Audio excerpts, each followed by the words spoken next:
अमेरिकी राष्ट्रपति Donald Trump ने अपने चुनावी अभियान में एक नारा दिया था, मेक अमेरिका ग्रेट अगेन। उसी के कारण आज डोनाल्ड ट्रंप पूरी दुनिया के ऊपर टैरिफ वॉर से डरा धमका करके पूरी दुनिया को अपनी हुकूमत का रौब दिखा रहे हैं। वो चाहते हैं कि पूरी दुनिया से जो टैरिफ लगा करके धन दौलत जो आए, उससे वो अपनी 37 ट्रिलियन डॉलर तक पहुंच चुके व्यापार घाटे को और कर्ज को वो चुका सके। ये विडंबना है कि दुनिया का सबसे ताकतवर देश, जिसको सबसे ज़्यादा कर्जे में डूबा हुआ है, 37 ट्रिलियन डॉलर की उसकी कर्जदारी देनदारी, और जिसका लगभग 2 अरब रुपए के बराबर रोज़ का ब्याज इंटरेस्ट है, वो चुकाना पड़ रहा है। और यही डोनाल्ड ट्रंप का तिलमिलाने का एकमात्र रीज़न है कि वो अपने देश की अर्थव्यवस्था को घाटे से, कर्ज से मुक्त करवाने के लिए पूरी दुनिया को मोहल्ले के गुंडे की तरह डरा धमका करके टैरिफ इकट्ठा करना चाह रहे हैं। देखिए, इसके लिए हमें कुछ जो मौलिक चीज़ें हैं वो समझनी होंगी कि ऐसा क्यों हो रहा है। देखिए, दुनिया लगभग 2 हिस्सों में बटी हुई है। एक तरफ अमेरिका और यूरोपियन कंट्रीज़ हैं जो धन धान्य से संपन्न हैं, डेवलप्ड हैं, विकसित हैं। उनके यहाँ चुनावी मुद्दे, कोई सड़क नली चुनावी मुद्दे, उनके यहाँ चुनावी मुद्दे या उनके यहाँ चुनाव कोई सड़क नहर नाली आदि के ऊपर नहीं लड़े जाते हैं, जाति धर्म संप्रदाय या गरीबी हटाओ या इसके ऊपर नहीं होते हैं। उनके चुनाव विदेश नीति, फॉरेन पॉलिसी और पूरी दुनिया के साथ में उनके कैसे संबंध होंगे, किस देश को आर्थिक सहायता दी जाएगी, कहाँ से व्यापार किया जाएगा और कौन सी इकोनॉमी को ऊपर उठाना है, किसको दबाना है, इसके ऊपर पूरा चुनाव होता है। अब पूरी दुनिया 2 भागों में बट गई है। एक तरफ यूरोपियन यूनियन और अमेरिका, जिसका हम जिक्र कर रहे हैं। दूसरी तरफ है ब्रिक्स देश, जिसके अंदर इमर्जिंग इकोनॉमी वाले जो देश हैं वो आते हैं, जैसे ब्राज़ील है, चीन है, भारत है, साउथ अफ्रीका है, रूस है, ये देश हैं, सऊदी अरबिया है, इथियोपिया है, इंडोनेशिया, ये छोटे मोटे देश मिला करके और अपना एक संगठन है ब्रिक्स। और उनको ज़रूरत भी इसीलिए पड़ी कि यूरोपियन यूनियन और अमेरिका अपनी हुकूमत से जो चाहे उसी रूल रेगुलेशन के बिना किसी भी देश को डरा धमका करके उसके साथ में व्यापार कर रहे होते हैं। इसीलिए ब्रिक्स को आगे आना पड़ा। और डोनाल्ड ट्रंप या जो विकसित देश हैं उनकी समस्या यही है कि कल को ये देश संगठित होकर के, जो उनकी अर्थव्यवस्था बहुत तेज़ी से आगे बढ़ रही है, कल को हमारे सामने चाइना की तरह आगे आके खड़े ना हो जाएं, या रूस से जुड़ा हुआ जो गुट है या संगठन है वो पूरे यूरोप और अमेरिका के लिए घातक हो सकता है। ये एक मुख्य समस्या है। और उसके पीछे डोनाल्ड ट्रंप चंद देशों को साध करके अपने साथ लेकर पूरे दक्षिण एशिया और रूस और ब्रिक्स के ऊपर ये हमला बोल रहे हैं। और उसमें मुख्य रूप से अब भारत के ऊपर वो हमलावर हो चुके हैं। पहले 25% जो कि न्याय संगत नहीं था, और अपने गुस्से को व्यक्त करते हुए उन्होंने 50% भारत के ऊपर टैक्स लगा दिया है, टैरिफ लगा दी है।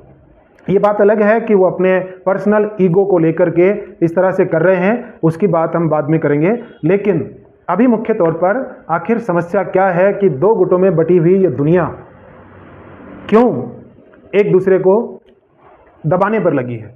हालांकि जो विकसित है, जो बड़ा है, जो गली मोहल्ले का गुंडा है, वो कमज़ोर को दबाने का प्रयास करता है और वही हो रहा है। आखिर ब्रिक्स देशों के साथ में ऐसा क्यों है?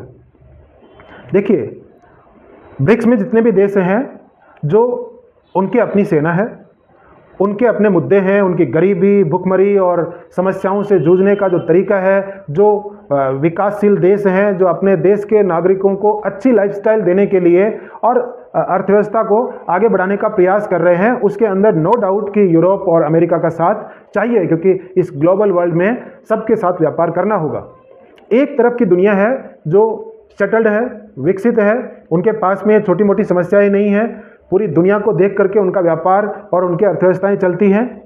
उन्होंने अपना एक संगठन बना रखा है नाटो, जिसमें उनको बहुत ज़्यादा सेनाएं नहीं बनानी है। आर्थिक जो उनका रक्षा जो घाटा है उन पर उनको चिंता नहीं है, रक्षा समझौते नहीं करने हैं उनको।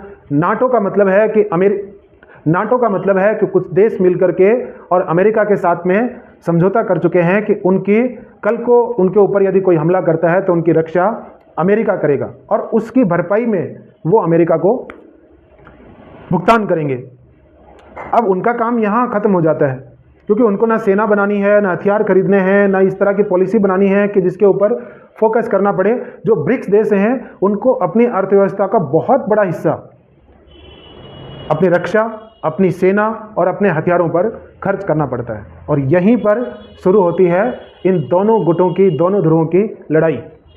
अब जो टेक्नोलॉजी में आगे है, जिसने डेवलप कर लिया है, जो हथियार बनाता है, जिसके पास बहुत बड़े स्तर पर हथियारों का जखीरा है, उसको क्या चाहिए?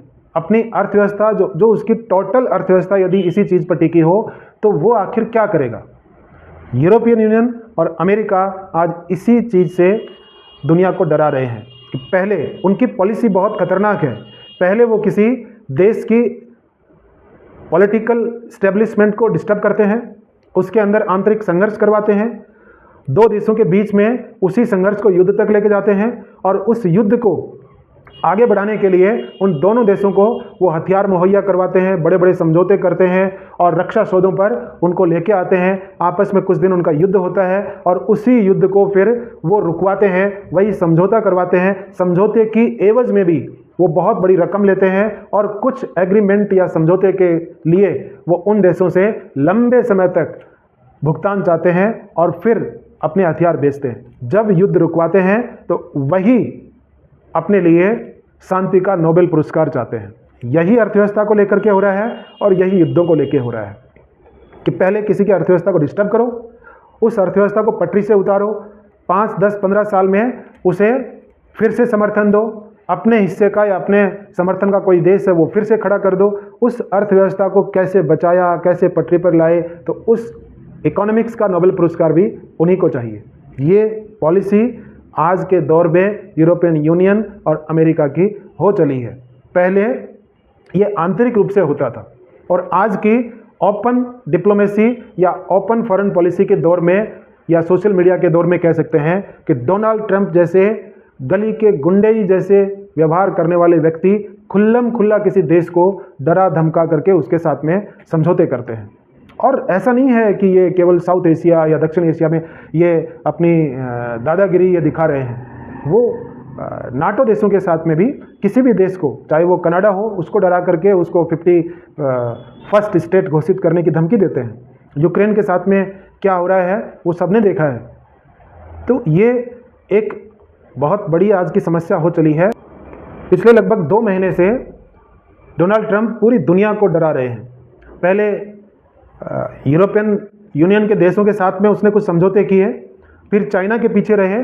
चाइना ने जब पलटवार शुरू किया तो वहीं पर रुक गए और फिर ब्राज़ील को धमकाया। ब्राज़ील के राष्ट्रपति लूला ने जब पलटवार करते हुए उल्टा ट्रंप को धमकाना शुरू किया तो उनको वापस बहलाने के प्रयास किए। और अब नंबर भारत का, वो चाहते हैं कि भारत के अंदर उसके कृषि उत्पाद, डेयरी और मछली उत्पाद के ये जो ग्रामीण क्षेत्र के जो कारोबार हैं उनके अंदर घुस करके अपने 26 लाख किसानों को खुश करने के लिए या 80 करोड़ की जनता जो किसानी के ऊपर आधारित है उसके पेट पर लात मारने के लिए वो इस तरह का समझौता चाहते हैं कि भारत सदियों तक पीछे रहे। और इसके लिए भारत कभी तैयार नहीं होगा। हमारे प्रधानमंत्री नरेंद्र मोदी ने ये स्पष्ट कर दिया है कि भारत के किसानों, मछुआरों और डेयरी उद्योग के या पशुपालन के क्षेत्र में काम करने वाले लोगों के हितों को ध्यान में रखते हुए किसी भी प्रकार का समझौता नहीं किया जाएगा, नहीं किया जाएगा, नहीं किया जाएगा। और यही बात डोनाल्ड ट्रंप को चुभ गई है, तो उन्होंने उसी रात 50% यानी 25 और 25-50% का टैरिफ है वो लगा दिया। ये खीज और ये एक तरह की झुंझलाहट आज ट्रंप को महंगी पड़ रही है, क्योंकि पूरे ब्रिक्स के देश हैं वो इकट्ठा हो रहे हैं। रूस, चाइना ने भी बोला है कि भारत के साथ में ये न्याय संगत नहीं है। रूस ने भी बोला कि किसी भी तरह के आर्थिक आतंकवाद को आप भारत के ऊपर इम्प्लीमेंट नहीं कर सकते हो। उधर ईरान ने और ब्राज़ील ने खुल करके ये चीज़ बोली है। अमेरिका के आंतरिक जो राजनीति है उसके अंदर भी ये अब आवाज़ें उठने लगी हैं कि भारत जैसे हमारे भारत जैसे हमारे अलाई को, मित्र को, जिसका लगभग 25 सालों में ये एक विश्वास और फेथ ट्रस्ट डेवलप हुआ है, उस ट्रस्ट को डोनाल्ड ट्रंप हैं वो नष्ट कर रहे हैं और इसके घातक परिणाम हैं वो आने वाले समय में देखने को मिलेंगे। अमेरिकन अर्थव्यवस्था निश्चित तौर पर दुनिया की अब तक की सबसे भयंकर मंदी की ओर, 1930 की मंदी की ओर खिसकती हुई जा रही है। आज ही जारी आंकड़ों के अनुसार अमेरिका के ऊपर 37 ट्रिलियन डॉलर का कर्ज बढ़ चुका है, जो कि अब इतनी आसानी से, जिस तरह की छटपटाहट डोनाल्ड ट्रंप दिखा रहा है या ट्रंप प्रशासन दिखा रहा है, उससे ये निपटने या होने वाला है नहीं। और भारत के साथ में कई देश और आ रहे हैं, तो निश्चित तौर पर आने वाले समय में देखते हैं कि किस तरफ ऊंट किस करवट बैठता है।